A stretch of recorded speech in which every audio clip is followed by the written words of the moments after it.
Environmental chemistry जी हम reading कर लेंगे। अब आपको पता लगा मैं क्यों पूरी रीडिंग करानी है, क्योंकि ये करा के बगैर छोड़ा ना, ये वो कर नहीं कहेगा। आप में से कोई भी कह देगा और कहेगा ना, मेरा दिल टूट जाएगा, क्योंकि मैंने सारा साल बड़ी जान मारी है आप लोगों के साथ, बड़ी मोहब्बत के साथ काम किया है।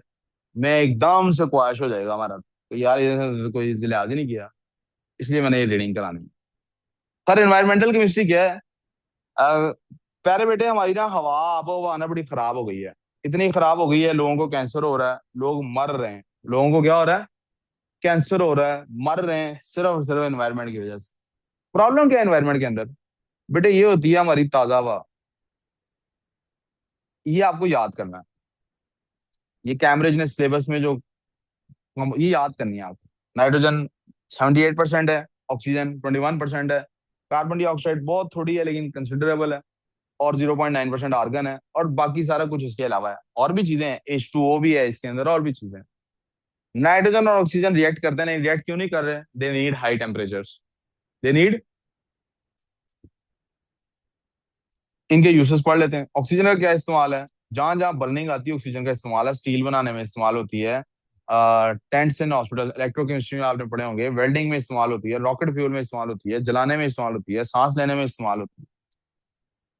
एयर पोल्यूशन क्या होती है? जब हवा पानी इस्तेमाल के काबिल ना रहे, वो एयर पोल्यूशन है। वो अदर्स है, वो लिखने की जरूरत नहीं है। उसके अंदर नाइट्रोजन डाइऑक्साइड भी आती है, उसके अंदर बहुत सारी चीजें और भी आती हैं। कार्बन मोनोऑक्साइड भी थोड़ी सी है। एयर पोल्यूशन जो है ना बेटे, हार्मफुल गैसेस की होती है। सॉलिड पार्टिकल्स की सूरत में भी हो सकती है, और लिक्विड पार्टिकल्स यानी स्टीम के पार्टिकल्स जैसे होते हैं, ऐसे पार्टिकल्स भी हो सकते हैं। ज्यादातर एयर को क्या चीज खराब करती है? ये एयर पोल्यूटेंट्स हैं जो खराब करते हैं। कार्बन डाइऑक्साइड बेटे वैसे तो एयर पोल्यूटेंट नहीं है, लेकिन जब थोड़ी सी जैसे नमक है खाने में, क्या वो खराब करता है खाने को? खराब तो नहीं करता ना। लेकिन अगर जरा ज्यादा हो जाए, by way are these two. तो मैं देता ना नमाज की ब्रेक कभी थोड़ी देर बाद। उनको लगा मैं कहानियों में लगा हुआ हूं, तो अभी पढ़ लेता हूँ। कार्बन डाइऑक्साइड जब जैसे नमक थोड़ा सा तेज हो जाए तो खाना खाने के काबिल नहीं रहता, खाना खाने के काबिल। जी। फाहद, फाहद भाई बात सुनो, आई नीड चार्जर, और दो बच्चे बाहर हैं, उनको देखो कहाँ है। इसी तरह कार्बन मोनोऑक्साइड है, ये तो है ही ऐसी बड़ी न्यूट्रल न्यूट्रल गैसेज हमने पढ़ा था। न्यूट्रल ऑक्साइड में कार्बन मोनोऑक्साइड होती है और एक H2O होती है। ये भी हमारे लिए बेटे कम प्रॉब्लम है। कार्बन डाइऑक्साइड का मेन सोर्स है कंबस्शन, और ग्लोबल वार्मिंग में यानी टेम्परेचर बढ़ाने में इफेक्ट क्रिएट कर रही है। तो कार्बन मोनोऑक्साइड का भी कंबस्शन है, और ये इनकम्प्लीट कंबस्शन की वजह से होती है। हमने ऑर्गेनिक केमिस्ट्री में इसके रिएक्शंस पढ़ लिए। टॉक्सिक है, जहरीली है। एसिडिक एसिड की एसिडिक तो नहीं है, खैर टॉक्सिक इन व्हाट सेंस है? कैंसर कॉजिंग की तरफ चली जाती है ये। चार्जर भाई इसका देना है साथ हब के साथ, ठीक है। सल्फर डाइऑक्साइड है फिर। बर्निंग ऑफ फॉसिल फ्यूल से ये बनती है, वॉल्केनोस से बनती है, इसकी वजह से एसिड रेन होती है। बारिश पहले जब होती थी शुरू शुरू में साफ पानी की होती थी, अब इसमें सल्फर डाइऑक्साइड शामिल होती है। आपने देखा मार्बल्स और टाइल्स वो खराब हो रहे होते हैं आहिस्ता आहिस्ता, वो इसकी वजह से हो रहे होते हैं। रोड्स खराब हो रहे होते हैं, सब चीजें खराब हो रही हैं इसकी वजह से। नाइट्रोजन की ऑक्साइड भी हमारे लिए हार्मफुल है, कैसे? इंजन के इंटरनल कंबस्शन से होती हैं, और एसिड रेन में ये भी शामिल होती हैं, सॉरी एसिड रेन में ये भी शामिल होती हैं। मरियम नवाज से तो नहीं सुना? ओके, लाहौर में सुना है बड़ी स्मोक होती है। कौन कौन लाहौर से बिलोंग करता है, यहाँ लाहौर आता जाता? लाहौर, अली गाजी, लाहौर में काफी स्मोक होती है। ओके। CFCs ये क्या होते हैं? क्लोरोफ्लोरोकार्बन्स, क्या कहते हैं इनको? क्लोरोफ्लोरोकार्बन्स। आपने मेरा ख्याल है एल्कीन्स का रिएक्शन पढ़ा हुआ है, हेलोजिनेशन का, क्लोरीनेशन और हेलोजिनेशन, फोटोकेमिकल रिएक्शन। तो अगर क्लोरीन भी लग जाए किसी हाइड्रोकार्बन के साथ और फ्लोरीन भी लग जाए, तो फिर उसको क्लोरोफ्लोरोकार्बन कहते हैं। जैसे एरोसोल है, रेफ्रिजरेशन है, इलेक्ट्रॉनिक इंडस्ट्री है। सारी कौन सी इंडस्ट्री, फाद भाई ये फोन ले जाओ, सारी कौन सी इंडस्ट्री है? This is all the industry. इस इंडस्ट्री के अंदर क्या होता है? इस इंडस्ट्री के अंदर क्या होता है? क्या होता है भाई? जैसे हमारे स्प्रेज हैं, स्प्रेज यूज करते हैं ना हम लोग, राइट? फाहद, सॉरी यार चिल्ला देता हूँ बीच में मैं अचानक। ये फोन ले जाओ यार। फोन आ रहा है किसी का, मिस कॉल है, सबको चेक कर लें। फिर मिथेन है बेटे। मिथेन, एक तो मिथेन वो है ना जो जमीन से निकलते हैं, हम नेचुरल गैस के तौर पे घरों में इस्तेमाल करते हैं। एक मिथेन निकलती है वेजिटेशन और एनिमल वेस्ट में से। ये भी क्या करती है, ग्रीन हाउस गैस है, टेम्परेचर इंक्रीज करती है। और unburned hydrocarbons, motor engine oil, health risk in सब की वजह से होता है। रटे की चीज है, कोई और इसके अंदर इंटरेस्टिंग बात। एसिड रेन कैसे बनती है, ये थोड़ा सा कॉन्सेप्ट आपको क्या क्या चीज़ याद करना है, ये रिएक्शन याद करना है। SO2 और H2O क्या बनाते हैं, H3SO4 सल्फ्यूरस एसिड। NO2H2O क्या बनाते हैं, नाइट्रिक एसिड। एसिड रेन की पीएच क्या होती है, रट्टा मारना है इस बात का, 4। पानी की वैसे पीएच क्या है, 7। इफेक्ट्स, और बिल्डिंग मटेरियल खराब होते हैं, प्लांट्स तबाह हो रहे हैं, एक्वाटिक लाइफ यानी समुद्री जिंदगी खराब हो रही है। ये रिएक्शन भी याद करना है। मार्बल बना होता है कैल्शियम कार्बोनेट का मेजरली, तो कैल्शियम सल्फेट वाटर और कार्बन डाइऑक्साइड में कन्वर्ट होगा।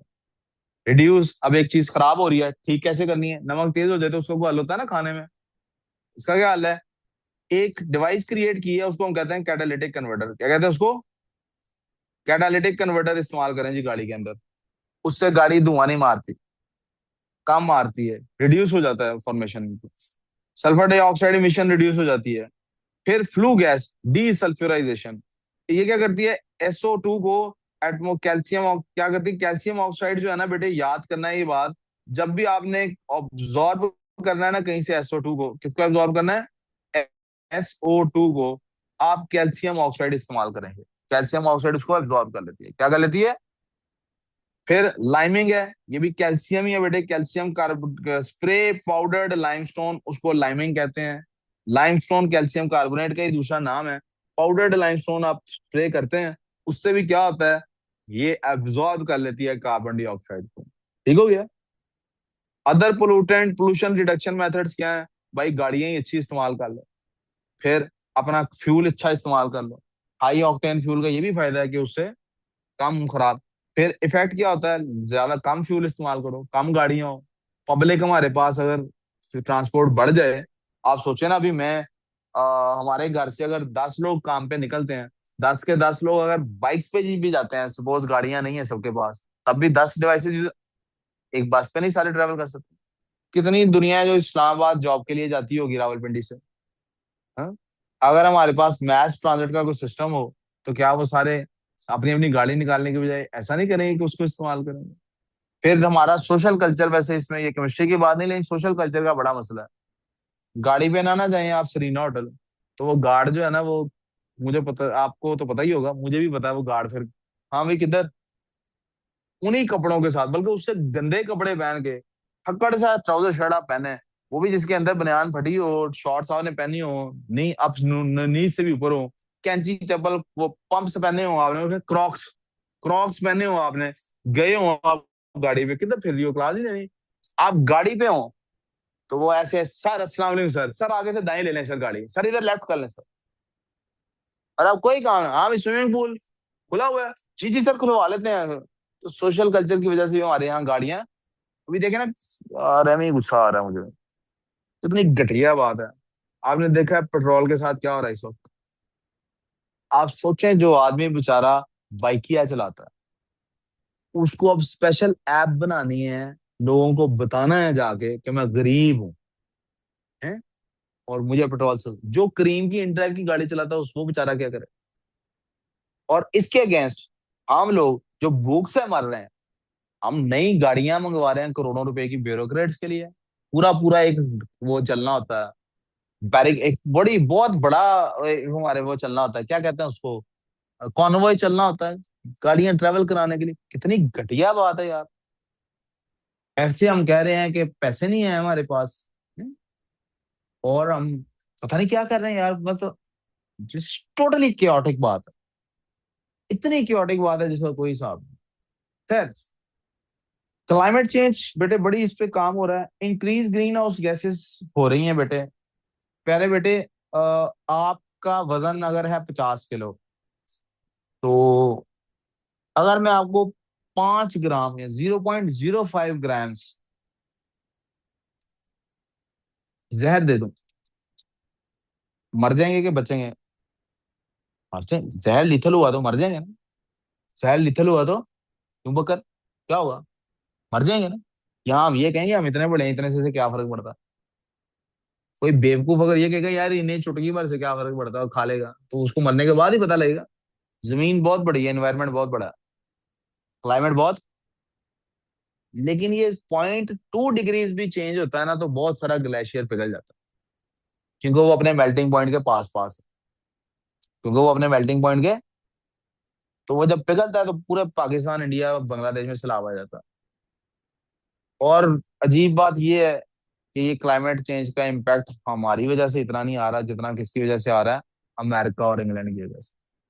जी बेटे, वो तो पड़ रहा है अभी यार, थोड़ा वेट हो सकता है। Thank you. इसको रिड्यूस कैसे करें यार? दरख्त लगाएं ज्यादा से ज्यादा। चाइना ने बहुत इतना दरख्त लगा दिया है, चाइना ने, कि तबाही निकाल दी है। और उन्होंने अपना टेम्परेचर रिड्यूस कर लिया है, कल ही मैंने एक रिपोर्ट पढ़ी है। हम दरख्त लगाने में interested. Reduce life stock farming, life stock farming को रिड्यूस करने को कह रहे हैं। मेरा ख्याल है इधर लफ्ज रिड्यूस की बजाय हमें लिखना चाहिए कंट्रोल। अपने हिसाब से ये निजाम करें लाइफ स्टॉक फार्मिंग का। अंधाधुंध करते हैं ना उसकी, सही तरह उसको मैनेज नहीं करते, तो वो बहुत ही ज्यादा एमिशंस होती हैं, कार्बन एमिशंस होती हैं। रिन्यूएबल एनर्जी इस्तेमाल करें यार ना। सोलर लगाने दें यहाँ लोगों को। बांग्लादेश ने पता क्या किया, आपको पता है? हमें तो सोलर अभी 2 साल पहले आया ना। 10 साल पहले बांग्लादेश ने पता क्या किया? सोलर उन्होंने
अस्सलाम वालेकुम, आपको आवाज आ रही है मेरी?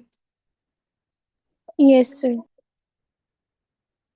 अच्छा जी, वो ना पता नहीं किसी वजह से आईपैड बंद हो गया था, तो भैया तो पता है आईपैड क्यों बंद हुआ था, बैटरी लो हो गई थी। और वापस ना कनेक्ट नहीं हो पा रही मीटिंग लैपटॉप से, जैसे आईपैड से। What I am gonna do is कि मैं अब वीडियो ऑन करूंगा इसकी, और ये स्क्रीन वहां पे वो चला दूंगा, वहां से आप लोग देख लेंगे। ओके, ये भाई जरा आप में से कोई बर्दाश्त करे ओके थोड़ी सर। सी इसको। हेलो गाइस नहीं है?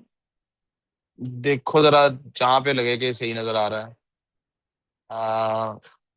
कॉन्स्टेंट्स, हम अपने आप को स्पॉटलाइट फॉर एवरीवन कर देते हैं। ये लो बेटे। सही सही जी। कैटालिटिक कन्वर्टर की बेटे ये वर्किंग के सवाल आते होते हैं, प्लीज आपको ये समझना चाहिए। कैटालिटिक कन्वर्टर एक डिवाइस है जो एग्जॉस्ट में लगा दी जाती है। एग्जॉस्ट जब वहां से निकलती है गैस, उसके अंदर 750 डिग्री सेल्सियस तक के टेम्परेचर को मेंटेन करने की सलाहियत है। ये एमिशंस को क्लीन करके भेजता है, ये समझे फिल्टर लगा हुआ है अंदर। ऑक्सीडेशन ऑफ कार्बन मोनोऑक्साइड, वो कार्बन मोनोऑक्साइड जो इनकम्प्लीट बनने की वजह से आती है, उसको पहले वो ऑक्सीडाइज करके कार्बन डाइऑक्साइड में कन्वर्ट करता है। फिर nitrogen, reduction of nitrogen oxide to nitrogen gas, nitrogen dioxide को नाइट्रोजन ऑक्साइड में और उसको नाइट्रोजन गैस में कन्वर्ट करता है। I hope you can see the reactions. और ऑक्सीडेशन ऑफ अनबर्न्ड, जो मिथेन अनबर्न्ड आती है, सल्फर डाइऑक्साइड वगैरह जो होते हैं, इनको भी कार्बन डाइऑक्साइड और पानी में कन्वर्ट करता है। ठीक है, ये वर्किंग और ये तीनों रिएक्शंस आपको आते हैं ना, ये तीनों यहाँ भी लिखे हुए हैं। कार्बन मोनोऑक्साइड को कार्बन डाइऑक्साइड में कन्वर्ट करना, नाइट्रोजन ऑक्साइड को नाइट्रोजन में कन्वर्ट करना, और अनबर्न्ड हाइड्रोकार्बन या फ्यूल को कन्वर्ट करना कार्बन डाइऑक्साइड और वाटर में। आप कार्बन डाइऑक्साइड हमारे लिए लेस हार्मफुल है as compare to carbon monoxide and nitrogen dioxide. Advantages क्या है? एयर पोल्यूशन कम हुई, स्मोक कम हुई, sports clean exhaust. Environmental note, methanol and hydrogen को अगर एज फ्यूल इस्तेमाल करें, प्रोड्यूस, ये कम से कम ये दोनों गैसेस प्रोड्यूस करते हैं, इसलिए ये भी इंपॉर्टेंट फ्यूल्स हैं। फ्लू गैस डीसल्फ्यूराइजेशन, दूसरा टॉपिक जो सिलेबस में लिखा होता है। डेफिनेशन क्या है जी फ्लू गैस की? वेस्ट गैसेज जो होती है ना, सल्फर डाइऑक्साइड वगैरह, इनको फ्लू गैस कहते हैं। इन्हें हमने रिमूव करना होता है, ये डीसल्फ्यूराइजेशन। क्यों करनी है? ये एयर पोल्यूटेंट है, एसिड रेन कॉज करता है, जिसकी वजह से हमारी फसलें और हमारे एक्वाटिक लाइफ डिस्टर्ब होती है। डायरेक्ट मेथड क्या है? आप सल्फर ही निकाल दें फॉसिल फ्यूल्स में से, उनको बंद करने से पहले। लेकिन ये बड़े महंगे होते हैं और टेक्नोलॉजी बड़ी एडवांस चाहिए होती है इसके लिए। हाई ऑक्टेन फ्यूल यूज करें यानी कि। इंडस्ट्रियल मेथड क्या है इसका? आप फ्लू गैस को पास करें प्योरिफिकेशन चैम्बर में से, वहां पे कैल्शियम ऑक्साइड होगी और कैल्शियम कार्बोनेट होगा जो इसको एब्जॉर्ब कर लेंगे, और रिजल्ट क्या निकलेगा? कैल्शियम कंपाउंड जो है वो उससे रिएक्ट करके स्क्रब कर देगा उसको, यानी फारग करा देगा उसको। ये कुछ उसकी एक डायग्राम है। एक प्योरिफिकेशन चैम्बर होता है, कैसे काम करता है बहुत ज्यादा डिटेल में हमें जाने की जरूरत नहीं, we just need to know कि इसमें जब डालते हैं हम फ्लू गैस को, तो अच्छी साफ सुथरी गैस बाहर निकलती है। वाटर पोल्यूटेंट्स अब निकल, अभी हमने एयर के किए थे, अब पानी की बात आ गई। इसके अंदर कोई यूट्रिफिकेशन नाम की कोई चीज भी होती है। वाटर के अंदर क्या पोल्यूटेंट्स हैं? पहली चीज, वाटर के अंदर न्यूट्रिएंट्स होते हैं, नाइट्रेट्स, फॉस्फेट्स वगैरह वगैरह। ये सारे जब पानी में डाले जाते हैं तो ये बड़ा पानी को गंदा हमारे पीने के काबिल नहीं छोड़ते। ये पानी शायद फसलों के तो काम आ जाए, हमारे काम नहीं आता। बेटे फिर सीवेज का पानी मिक्स हो जाता है पीने वाले पानी, हम सीवेज का पानी अब पाकिस्तान पर, आपने लाहौर से, जिस लाहौर के तो फिर करीब दरिया है, आपने किसी ऐसे शहर से, गुजरांवाला टाइप शहर है जिसके करीब दरिया नहीं है, मुल्तान जैसा शहर है, वहां से आपने जो गटर का पानी है उसको डिस्पोज ऑफ करना है, कहाँ भेजेंगे? पाइप बिछाएंगे ना। वो गंदे नाले कहाँ लेके जाएंगे उस पानी को? उसमें पानी मिक्स करेंगे, उसको कहाँ लेके कहाँ जाएंगे फिर उसको? मट्टी में डालें, कहीं ना कहीं लेके जाना ना। तो पाइपलाइन घरों से निकलेगी, सड़कों से होती हुई गुजरेगी, तो जो पानी पीने के पानी के जो पाइप आ रहे हैं वो भी वहीं से नहीं गुजर रहे।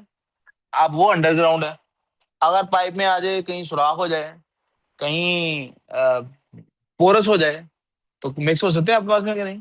कई शहरों में ये प्रॉब्लम रही है पाकिस्तान को, इसी वजह से कई शहरों का पानी होता ही सॉल्टी है, खराब होता है, स्मेल आती है पानी में से।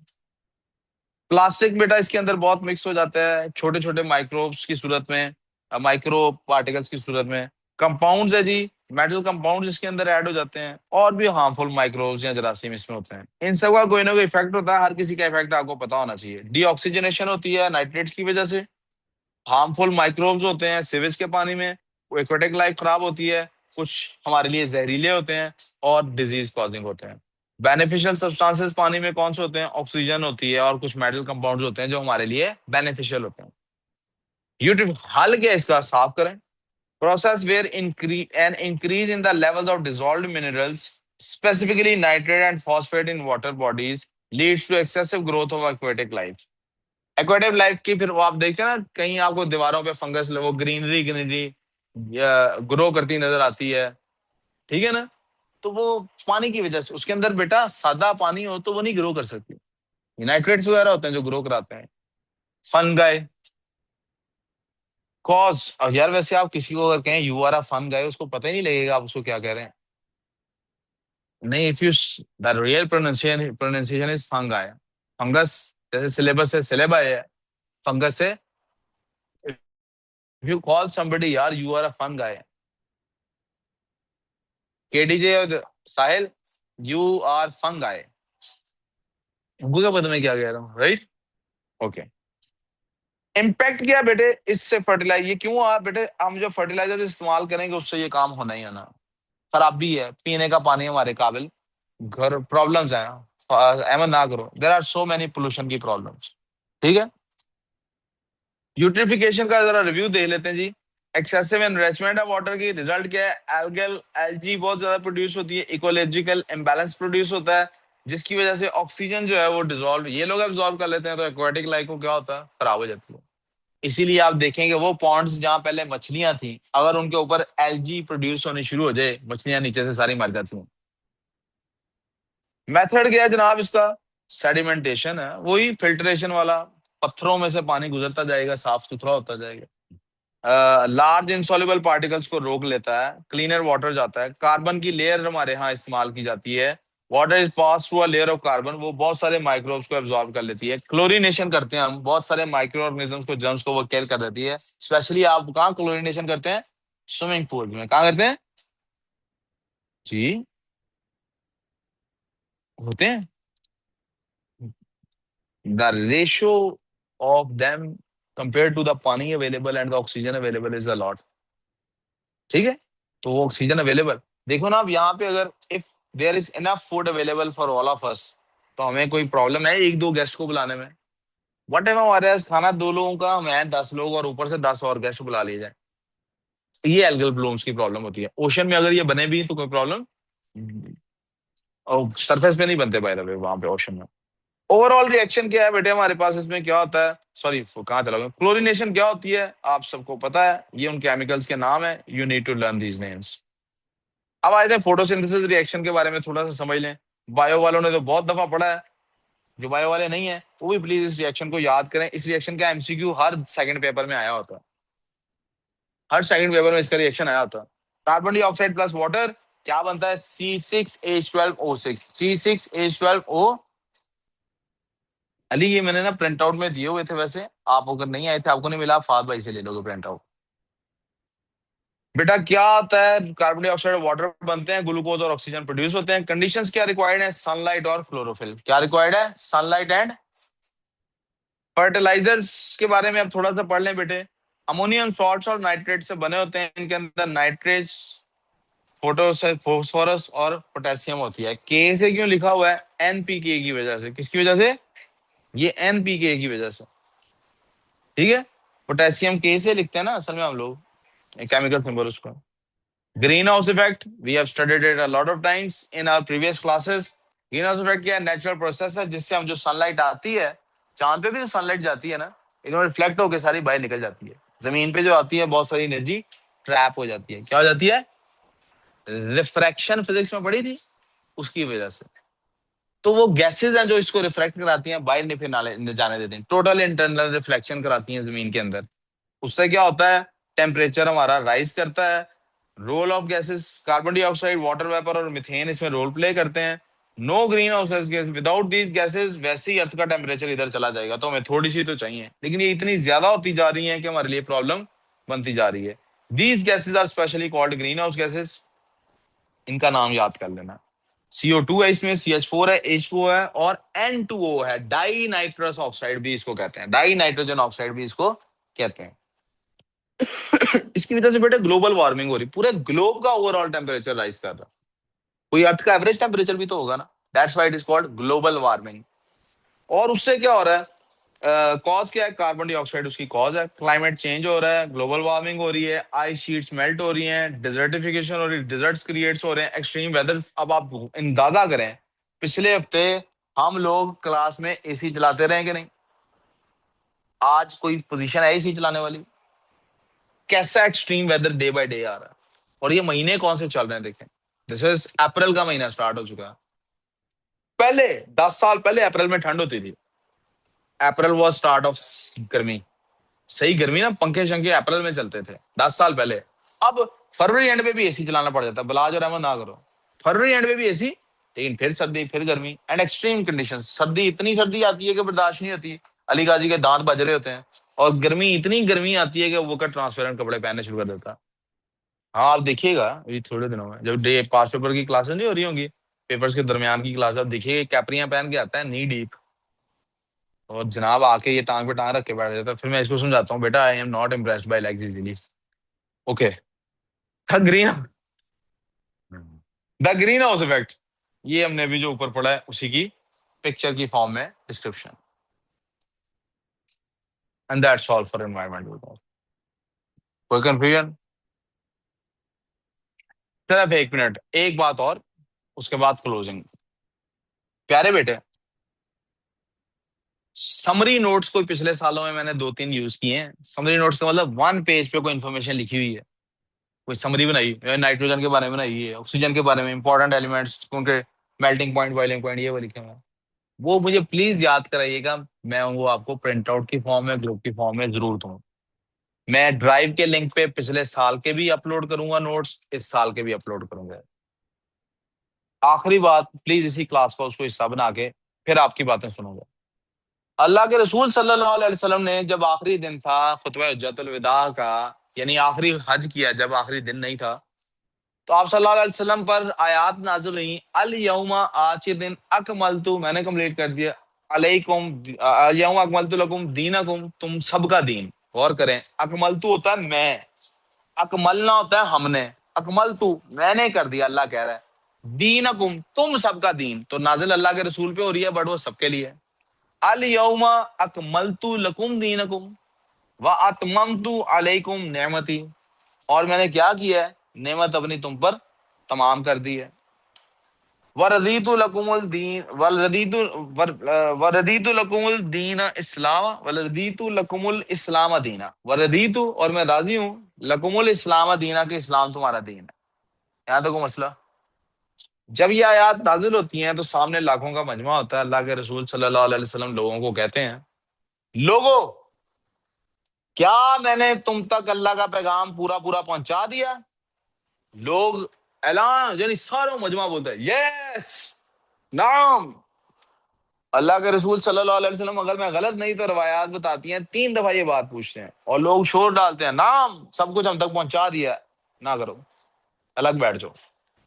तो फिर अल्लाह के रसूल ऐसे वो अपने इंडेक्स फिंगर आसमान की तरफ उठाते हैं, कहते हैं ए अल्लाह, तू गवाह रहना, मैंने तेरा जो लगाई हुई ड्यूटी थी वो इन सब पे पूरी कर दी। ओके हो गया? ऐसा ना भी करते तो उन्होंने अपनी ड्यूटी पूरी कर दी थी ना। ये सिर्फ एक फॉर्मल डिस्क्रिप्शन है कि काम कंप्लीट हो गया, मुझे भी यही करना है। हमने ऐलान किया कि हमारा सिलेबस खत्म हो गया। आप लोगों को खुली इजाजत है इस बात को समझने की, देखने की, परखने की, कि जितने भी सब्जेक्ट्स थे, क्या आपने उन सबका वाकई सिलेबस खत्म कर दिया? आप दोबारा घर जाके सिलेबस खोल के एक एक वर्ड देखिए। ऐसा तो हो सकता है कि किसी लफ्ज के लिए उसने सिलेबस में लफ्ज लिखा हो, पैरा बोला जो कि उसने नहीं लिखा हुआ था, और मैं कहूं मैंने ये फलां वर्ड के अंदर उसको आपको पढ़ाया, वरना सिलेबस में से मैंने सिलेबस से एक्स्ट्रा जरूर पढ़ाया होगा, कुछ भी कम बोले। कौन सी? ये कह रहा है कि रस्टिंग नहीं सर ने अभी पढ़ाई, नहीं पढ़ाई, तो हम आज ही रस्टिंग भी पढ़ेंगे आपकी पार्टी के बाद। बाकी सारा सिलेबस रस्टिंग के अलावा कंप्लीट है। It is a very small topic, आज ही पढ़ेंगे, अभी के भी पढ़ेंगे। दूसरा सवाल, क्या कोई ऐसा काम है जिसमें मैंने तेजी दिखाई हो कि ये मेरी तरफ से बस पूरा हो जाए और तफसील में ना गया हूं? आपको पूरा हक है उसको भी हाईलाइट कर दें। और तीसरी और आखिरी चीज, क्या सारे टॉपिक्स की वर्कशीट्स कराई हैं? सिवाय आखिरी 5% टॉपिक्स के क्या सब मैंने पढ़ाया? रस भाई ये कह रहे हैं जी सर रस्टिंग पढ़ाई हुई है, ये कह रहे हैं सारे बुकर पढ़ाई हुई सही है, केस पढ़ाई है। वो कहीं किंजा भी कह रही है पढ़ाई हुई है। इसका मतलब मैं आपसे फिर से एक दफा ये सवाल कर सकता हूँ, क्या सारा सिलेबस मैंने मुकम्मल करवा दिया अल्हम्दुलिल्लाह? क्या अल्लाह के एहसान के साथ मैंने तेजी में खत्म तो नहीं किया? यस, मैंने कभी क्लासेस लंबी जरूर की हैं, किसी एक दो संडे को भी आपको बुलाया, लेकिन ऐसा तो नहीं किया कि भगाया हो। कल मुझे फीलिंग आई कि मैंने भगाया, मैंने आज दोबारा पढ़ाया। पहले भी एक आधी दफा ऐसा हुआ कोई लेक्चर मुझे लगा के भगाया है, दोबारा पढ़ाया। क्या आप लोगों को कभी लगा है कोई चीज समझ नहीं आई, आपने दोबारा कहा पढ़ाने के लिए? मैंने दोबारा पढ़ाया। मुझे याद पड़ता है मैथ का कोर्स मैंने 1.5 या 2 महीने बाद जीरो से दोबारा शुरू कराया था, दोबारा पढ़ाया, कंप्लीट हो गया, जल्दी से कराया, टेस्ट दिए हैं सबके, मैंने अपना काम ईमानदारी से कर दिया अल्हम्दुलिल्लाह। शुक्र अल्लाह का, अल्लाह इस पे गवाह होगा ही होगा यकीनन। अब आपका काम शुरू हो गया।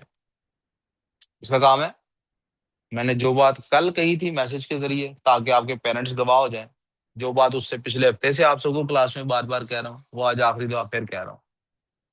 Today should be your last day of thinking about anything else than पढ़ाई।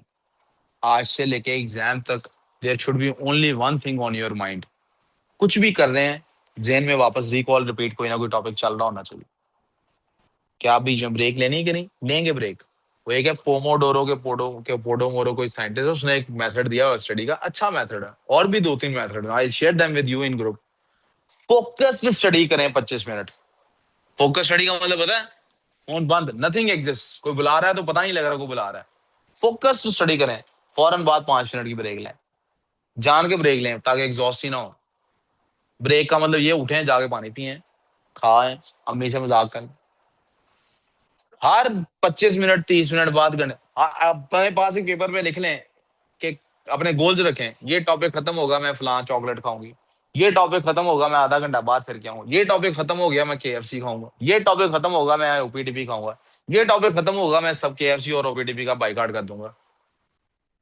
अपने आप को रिवॉर्ड करें ताकि आपकी एक्साइटमेंट बनी रहे। प्लीज प्लीज, आई नो आप में से हर कोई इस वक्त ये 100% पढ़ाई में इंटरेस्टेड नहीं है, उसके दिल को और चीजें अच्छी लगती हैं, लेकिन कभी कभी हमें जो चीज नहीं भी अच्छी लग रही होती वो भी करनी पड़ती है, काम फिर भी करना पड़ता है। अच्छा लगे रोटी पकाना या ना, माँ को बच्चे के लिए रोटी पकानी ही पड़ती है। हर चीज अगर सिर्फ अपने वो करते रहेंगे जो आपको अच्छा लगता है, तो जिंदगी में वो नहीं मिलेगा जो आप चाहते हैं, आपको कुर्बानी देनी पड़ती है। We are clear on this? Allah Taala आपको और मुझे दोनों को कामयाब करे। दैट्स ऑल जी। अब आप लोग अपनी पार्टी एंजॉय कर सकते हैं, कल से पढ़ाई का नया वर्जन स्टार्ट।